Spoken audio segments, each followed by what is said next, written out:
الحمد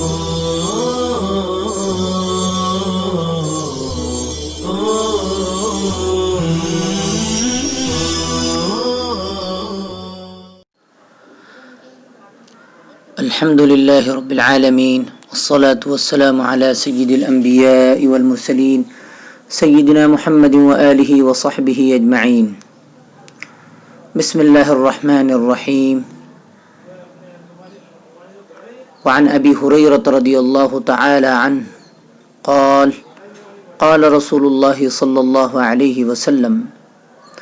حضرت ابو ہریرہ رضی اللہ تعالیٰ عنہ سے روایت ہے، رسول اللہ صلی اللہ علیہ وسلم نے فرمایا، من خاف ادلج، جو شخص دشمن کے حملے سے ڈرا اور رات کے ابتدائی حصے میں نکل گیا، ومن ادلج، اور جو رات کے ابتدائی حصے میں نکل گیا، بلغ المنزل، وہ منزل کو پہنچ گیا، الا، اچھی طرح سن لو، ان سلعۃ اللہ غالیۃ، اللہ کا سودا گراں قیمت ہے، الا، خبردار، ان سلعۃ اللہ الجنۃ، اللہ کا سودا جنت ہے۔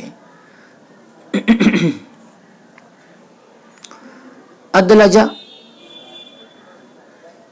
معنی ہے رات کے پہلے حصے میں نکلنا، اس سے مراد اللہ کی اطاعت میں سرگرمی سے حصہ لینا ہے۔ امام طیبی رحمۃ اللہ علیہ فرماتے ہیں، نبی صلی اللہ علیہ وسلم نے یہ مثال راہ آخرت کے سالک کے لیے بیان فرمائی ہے، اس لیے کہ شیطان اس راستے پر بیٹھا ہوا ہے اور انسان کا نفس اور اس کی جھوٹی آرزوئیں شیطان کی مددگار ہیں۔ اگر وہ اپنے سفر آخرت میں بیدار مغزی سے کام لے اور اپنے عملوں میں اخلاص کا اہتمام کرے تو وہ شیطان کے مکر و قید سے بھی بچ جاتا ہے اور اس کی مددگار جھوٹی آرزوئیں بھی اس کے راستے کو کھوٹا کرنے میں ناکام رہتی ہیں۔ اس فرمان رسول صلی اللہ علیہ وسلم میں آپ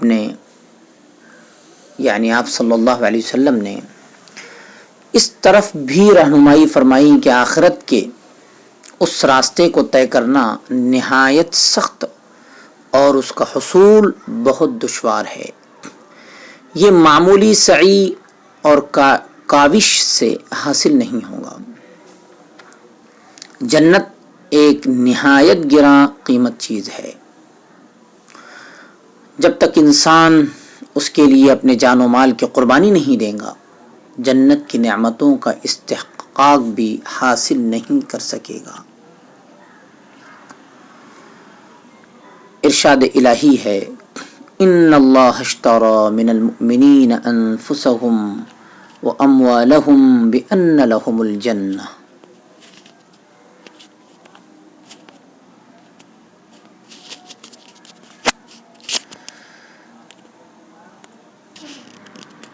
وعن عائشة رضی اللہ تعالی عنہا قالت، حضرت عائشہ رضی اللہ تعالی عنہا سے روایت ہے، سمعت رسول اللہ صلی اللہ علیہ وسلم یقول، کہ میں نے رسول اللہ صلی اللہ علیہ وسلم کو فرماتے ہوئے سنا، یحشر الناس یوم القیامة حفاة عراة غرلا، قیامت والے دن لوگ ننگے پاؤں، ننگے بدن اور غیر مختون، بغیر ختنہ کے اکٹھے کیے جائیں گے۔ قلت یا رسول اللہ، حضرت عائشہ رضی اللہ تعالی عنہ فرماتی ہیں، میں نے عرض کیا، اے اللہ کے رسول صلی اللہ علیہ وسلم، الرجال والنساء جميعا ينظر بعضهم الى بعض، اے اللہ کے رسول صلی اللہ علیہ وسلم، وہاں تو مرد اور عورتیں اکٹھے ہوں گے، وہ ایک دوسرے کو دیکھیں گے؟ قال، آپ صلی اللہ علیہ وسلم نے فرمایا، یا عائشۃ الامر اشد من ان تہمہم ذالک، اور کہی ہیں الامر اشد من ان یہمہم ذالک،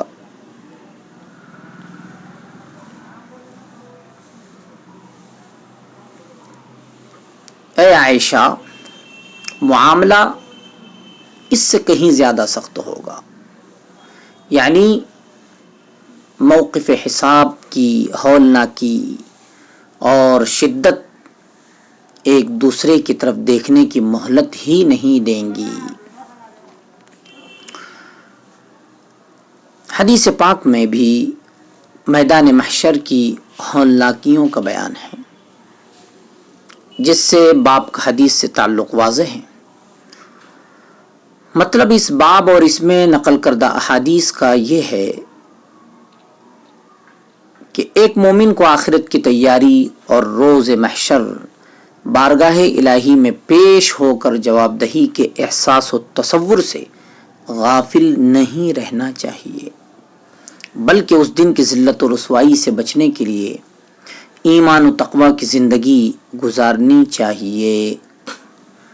جو لوگ ایسا نہیں کریں گے اور آخرت کی فکر اور اللہ کے عذاب سے بے خوف ہو کر زندگی گزاریں گے، انہیں اللہ کی نافرمانی کرنے اور حدود الہی کو توڑنے میں کوئی باک نہیں ہوگا، لیکن نتیجہ آخرت کا عذاب اور ذلت و رسوائی ہوگا۔ اعاذنا اللہ منہ۔ باب الرجاء، اللہ تعالی سے امید و رجا کا بیان۔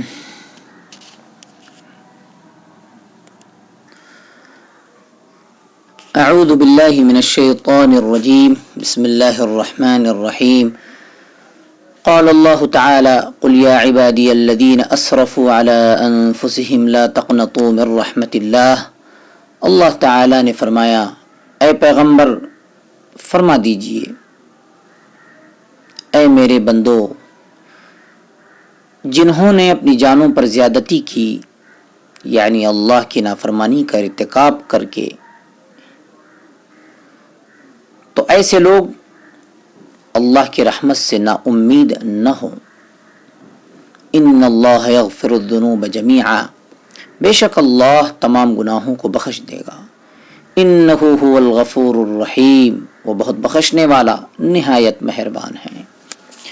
وقال تعالی، اور اللہ تعالی نے فرمایا، وَهَلْ نُجَازِي إِلَّا الْكَفُورَ، ہم ناشکرے اور نافرمان ہی کو بدلہ یعنی سزا دیتے ہیں۔ وقال تعالی، نیز اللہ تعالی نے فرمایا، اِنَّا قَدْ أُوحِيَ إِلَيْنَا أَنَّ الْعَذَابَ عَلَى مَنْ كَذَّبَ وَتَوَلَّى، بے شک وحی کی گئی ہماری طرف کہ عذاب کے مستحق وہی لوگ ہوں گے جنہوں نے جھٹلایا اور منہ پھیرا۔ وقال تعالی، اور فرمایا، وَرَحْمَتِي وَسِعَتْ كُلَّ شَيْءٍ، اور میری رحمت نے ہر چیز کو گھیر لیا ہے۔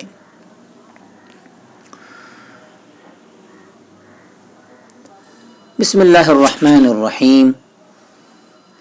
وعن عبادة بن الصامت رضی اللہ عنہ قال، حضرت عبادہ بن صامت رضی اللہ تعالی عنہ سے روایت ہے، قال رسول اللہ صلی اللہ علیہ وسلم، رسول اللہ صلی اللہ علیہ وسلم نے فرمایا، من شہد ان لا الہ الا اللہ وحدہ لا شریک لہ وان محمدا عبدہ ورسولہ، جس شخص نے گواہی دی کہ اللہ کے سوا کوئی معبود نہیں، وہ اکیلا ہے، اس کا کوئی شریک نہیں، اور یہ کہ محمد صلی اللہ علیہ وسلم اس کے بندے اور رسول ہیں، وَأَنَّ عِيسَىٰ عَبْدُ اللَّهِ وَرَسُولُهُ وَكَلِمَتُهُ أَلْقَاهَا إِلَىٰ مَرْيَمَ وَرُوحٌ مِّنْهُ، اور یہ کہ حضرت عیسیٰ علیہ السلام اللہ کے بندے اور اس کے رسول اور اس کا وہ کلمہ ہیں جو اللہ تعالی نے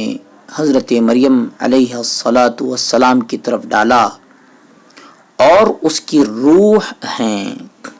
والجنت حق، والجنت حق، انا پر عطف ہے، والجنت حق والنار حق، اور جنت اور دوزخ حق ہیں. حتی ادخلہ اللہ الجنت علی ما کان من العمل، اللہ تعالی اسے جنت میں داخل فرمائے گا جس عمل پر بھی وہ ہو. حدیث پاک میں رسولوں کی عبدیت کا بیان اور ان لوگوں کے عقائد کی نفی ہے جنہوں نے اللہ کے رسولوں کو الوہی صفات سے متصف کیا یا انہیں کسی اعتبار سے اللہ کا جز قرار دیا. جیسے عیسائیوں نے حضرت عیسیٰ علیہ السلام کو اللہ یا اللہ کا بیٹا کہا. یہودیوں نے حضرت عزیر علیہ السلام کو اللہ کا بیٹا قرار دیا. اور یہی گمراہی امت محمدیہ کے ایک گروہ میں آ گئی.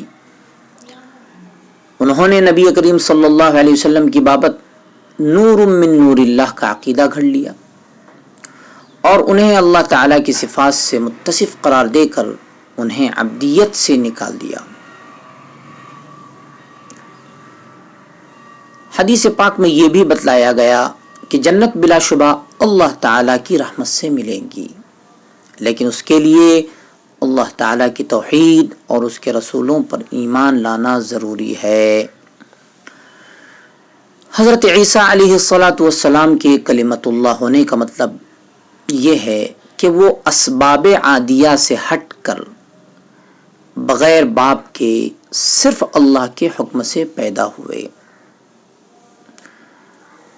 اسباب عادیہ کا مطلب یہ ہے کہ عام طور پر جس طریقے سے بچوں کی پیدائش ہوتی ہے اس طریقے سے ہٹ کر حضرت عیسیٰ علیہ السلام کی پیدائش صرف اللہ کے حکم سے ہوئی.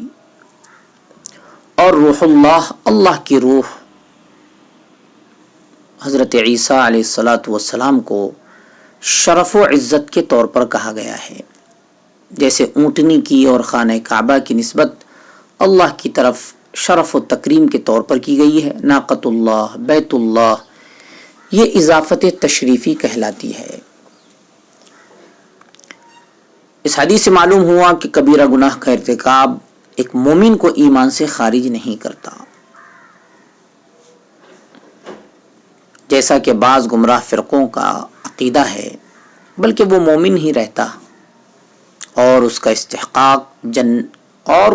استحقاق جنت برقرار رہتا ہے. تاہم یہ دخول جنت اللہ کی مشیت پر موقوف ہے. وہ چاہے تو گناہگار مومن کے گناہ معاف فرما کر پہلے مرحلے ہی میں جنت میں داخل فرما دے، اور اگر وہ چاہے تو کچھ عرصہ بطور سزا جہنم میں رکھنے کے بعد، گویا مومن پر جہنم کے حرام ہونے کا مطلب یہ ہے کہ مومن کے لیے جہنم کی سزا دائمی نہیں ہے، بلکہ اس کے گناہوں کے مطابق عارضی ہے.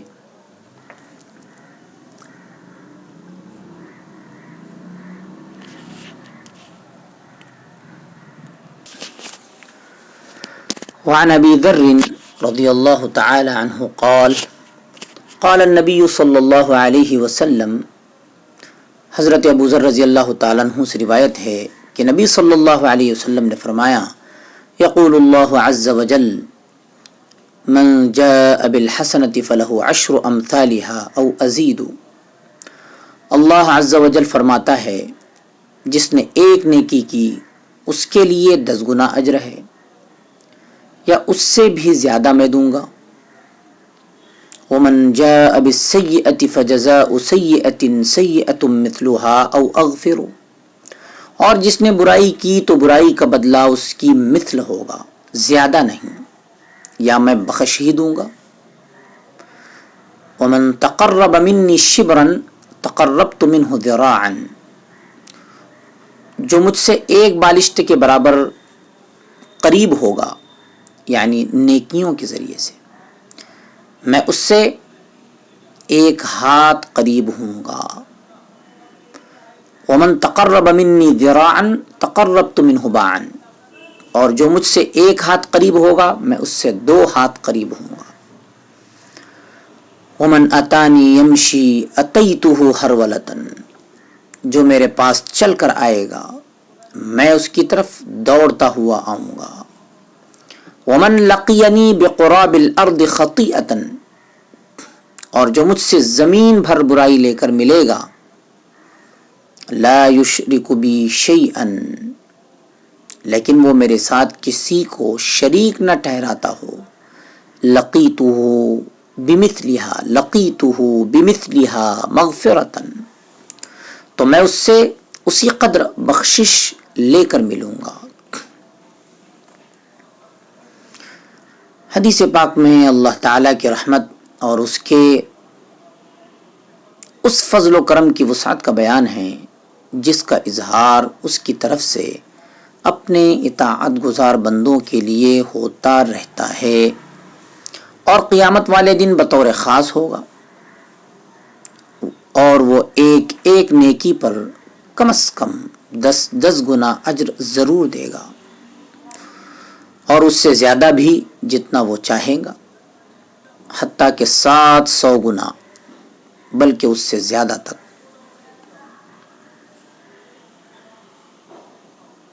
اس کا مطلب یہ ہے کہ مومن اس کے عفو و مغفرت کی امید رکھے اور اس کی مغفرت سے مایوس نہ ہو۔ اللہ تعالیٰ کا قریب ہونا، چل کر آنا اور دوڑ کر آنا حقیقی معنی پر محمول ہوگا، اور یہ ایسے ہی ہوگا جیسے اس کی شان اور عظمت کے لائق ہے۔ اس کی تشبیہ اور تمثیل ناجائز ہے۔ وعن جابر رضی اللہ تعالی عنہ قال جاء اعرابی الى النبی صلی اللہ علیہ وسلم، حضرت جابر رضی اللہ تعالیٰ عنہ سے روایت ہے کہ ایک دیہاتی نبی صلی اللہ علیہ وسلم کی خدمت میں حاضر ہوا، فقال، اور عرض کیا، یا رسول اللہ، اے اللہ کے رسول صلی اللہ علیہ وسلم، مل موجبتان، 2 واجب کرنے والی چیزیں کیا ہیں؟ فقال، آپ صلی اللہ علیہ وسلم نے ارشاد فرمایا، من مات لا یشرک باللہ شیئا دخل الجنہ، جو شخص اس حال میں مرے کہ وہ اللہ کے ساتھ کسی کو شریک نہیں ٹھہراتا تھا تو وہ جنت میں جائیں گا۔ ومن مات یشرک بہ شیئا دخل النار، اور جسے اس حال میں موت آئی کہ وہ اللہ کے ساتھ کسی اور کو شریک ٹھہراتا تھا وہ جہنم میں جائے گا۔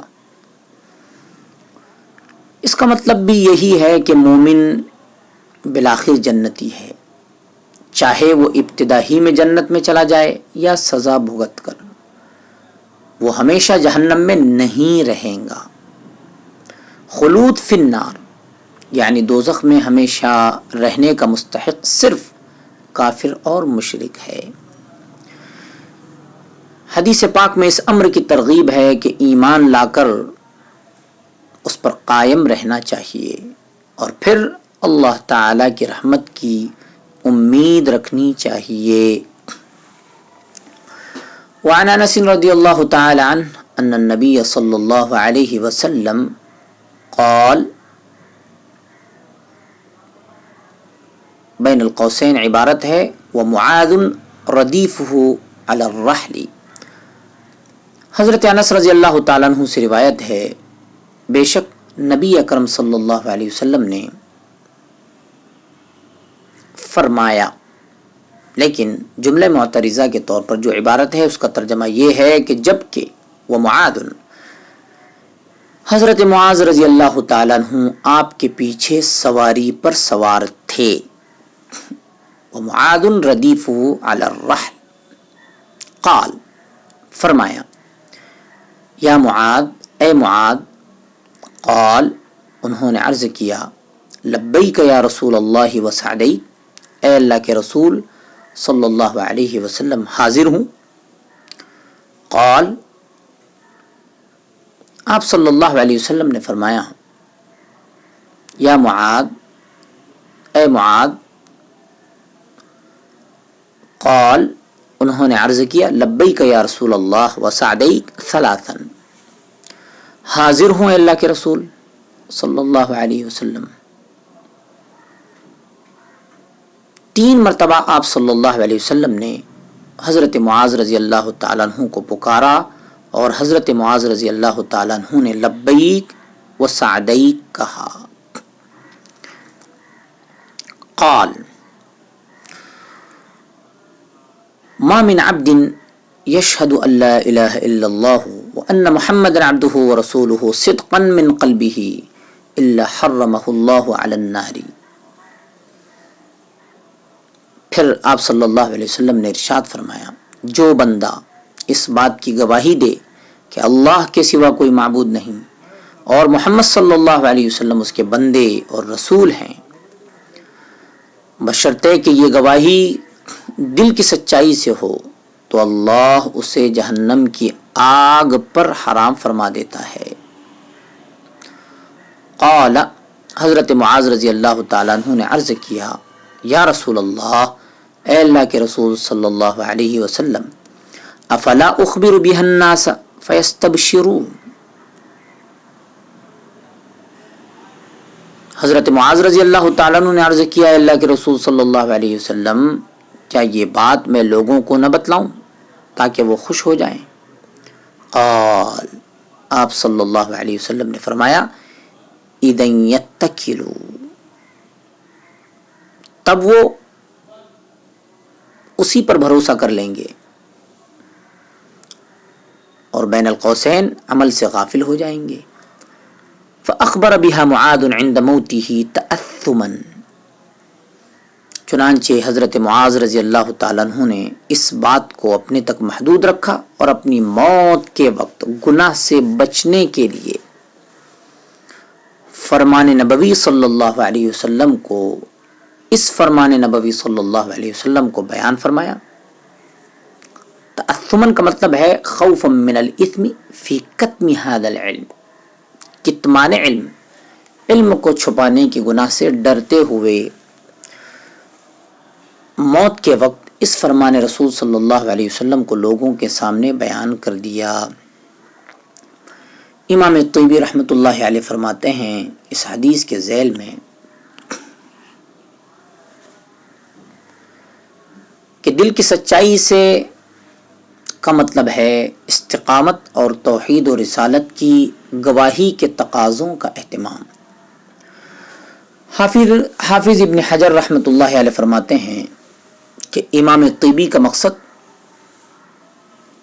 اس وضاحت سے اس اشکال کو دور کرنا ہے جو حدیث کے ظاہر الفاظ سے نکلتا ہے، اس لیے کہ حدیث میں عموم ہے کہ جو بھی توحید و رسالت کی گواہی دیں گا وہ جہنم میں نہیں جائیں گا، جبکہ اہل سنت کے نزدیک دیگر دلائل قطعیہ سے ثابت ہے کہ گناہگار مومن جہنم میں بطور سزا جائیں گے اور پھر شفاعت سے نکالے جائیں گے، جس سے معلوم ہوتا ہے کہ حدیث کا ظاہری مفہوم مراد نہیں ہے، بلکہ دوسرے دلائل کو سامنے رکھتے ہوئے حدیث پاک کا مفہوم متعین ہوگا، اور وہ یہ ہے کہ اس کا عموم اعمال صالحہ کے ساتھ مقید ہے، یعنی جو توحید و رسالت کی گواہی کے ساتھ احکام و فرائض اسلام کی پابندی اور ایمان و تقوی کے تقاضوں کا بھی اہتمام کرے گا وہ جہنم میں نہیں جائیں گا۔ بعض کے نزدیک جہنم پر حرام ہونے کا مطلب ہے کہ ہمیشہ کے لیے جہنم میں رہنا ان کے لیے حرام ہے، مطلقاً جہنم میں داخل ہونا حرام نہیں۔ مومن اپنے گناہ کی وجہ سے اگر اللہ چاہیں گا تو عارضی طور پر جہنم میں جائے گا، پھر اسے نکال لیا جائے گا۔ اس سے ایک مسئلہ یہ بھی معلوم ہوا کہ عام لوگوں کے سامنے ایسی چیزیں بیان نہیں کرنی چاہیے جن کا صحیح طور پر سمجھنا ان کے لیے مشکل ہو اور اپنی نافہمی کی وجہ سے وہ انہیں اپنی بے عملی اور بد عملی کے لیے وجہ جواز بنا لیں۔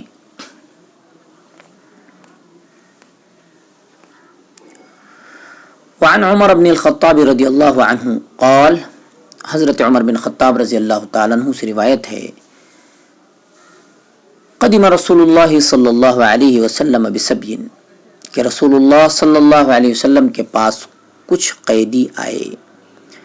فَإِذَا امْرَأَةٌ مِّنَ السَّبْيِ تَسْعَىٰ، آپ نے دیکھا ان میں سے ایک عورت دوڑتی پھرتی ہے، یعنی اپنے بچے کی تلاش میں، اپنے بچے کی تلاش میں دوڑتی پھرتی ہے۔ اذ وجدت صبیا فی الصبی اخذته، اذ وجدت صبیا، بلکہ آپ پڑھیں گے صبیا فی الصبی اخذته، جب قیدیوں میں وہ کوئی بچہ پاتی تو اسے پکڑ کر اپنے سینے سے چمٹا لیتی۔ جب قیدیوں میں سے وہ کوئی بچہ پاتی تو اسے پکڑ کر، اخذت ہو، اسے پکڑ کر، فالزقته ببطنها، اپنے سینے سے چمٹا لیتی، فارضعته، اور اسے دودھ پلانے لگتی۔ اخذته پکڑتی، فالزقته ببطنها اپنے سینے سے چمٹا لیتی، فارضعته اور اسے دودھ پلانے لگتی۔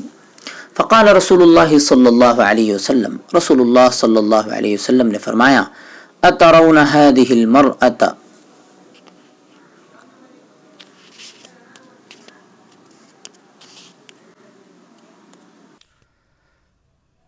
طارحة ولدها في النار،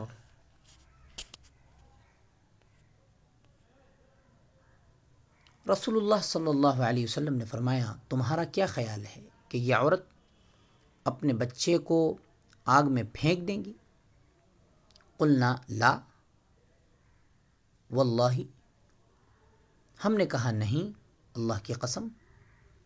فقال، آپ صلی اللہ علیہ وسلم نے ارشاد فرمایا، للہ، یہ لام ابتدا ہے، لام تاکید ہے، لام جر نہیں ہے، للہ ارحم بعبادہ من ہذہ بولدہا، یقیناً اللہ تعالیٰ اپنے بندوں پر اس سے کہیں زیادہ مہربان ہے جتنی یہ عورت اپنے بچے پر ہے۔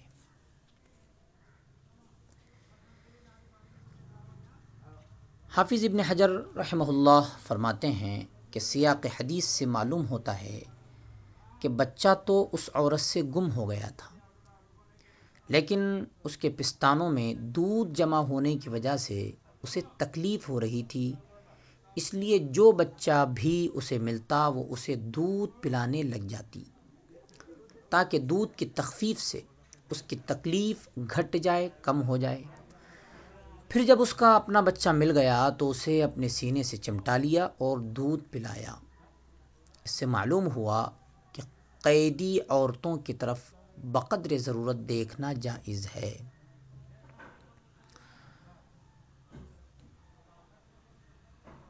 حدیث پاک میں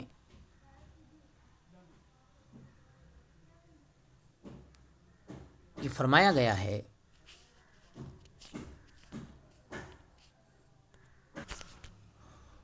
للہ ارحم بعبادہ، یعنی اس میں بندوں کا لفظ عام ہے جس میں مومن اور کافر دونوں شامل ہیں، لیکن قرآن کریم نے اس کی وضاحت کر دی ہے کہ اللہ کی رحمت دنیا میں عام ہے، جس سے مومن و کافر دونوں ہی یکساں فیض یاب ہو رہے ہیں، لیکن آخرت میں یہ رحمت صرف اہل ایمان کے لیے خاص ہوگی اور کافر عذاب ہی سے دوچار ہوں گے، کیونکہ عدل کا تقاضا یہی ہے۔ ارشاد باری ہے، وَرَحْمَتِي وَسِعَتْ كُلَّ شَيْءٍ فَسَأَكْتُبُهَا لِلَّذِينَ يَتَّقُونَ۔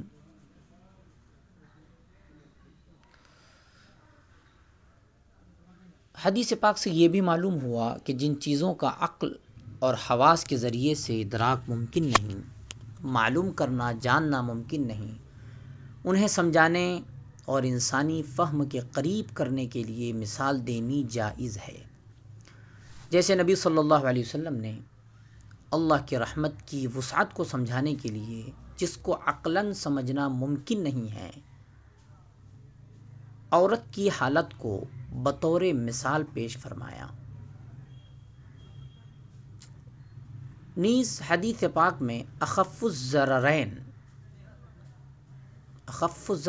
یہ فقہی قاعدہ ہے، یعنی دو نقصان دہ چیزوں میں سے کم تر نقصان دہ چیز کو اختیار کرنے کا بھی جواز معلوم ہوتا ہے، کیونکہ اس عورت کو نبی صلی اللہ علیہ وسلم نے بچوں کو دودھ پلانے سے منع نہیں فرمایا، جبکہ یہ احتمال موجود تھا کہ بڑے ہو کر یہ آپس میں رشتہ ازدواج میں منسلک ہو جائیں، اس لیے کہ یہ صرف احتمال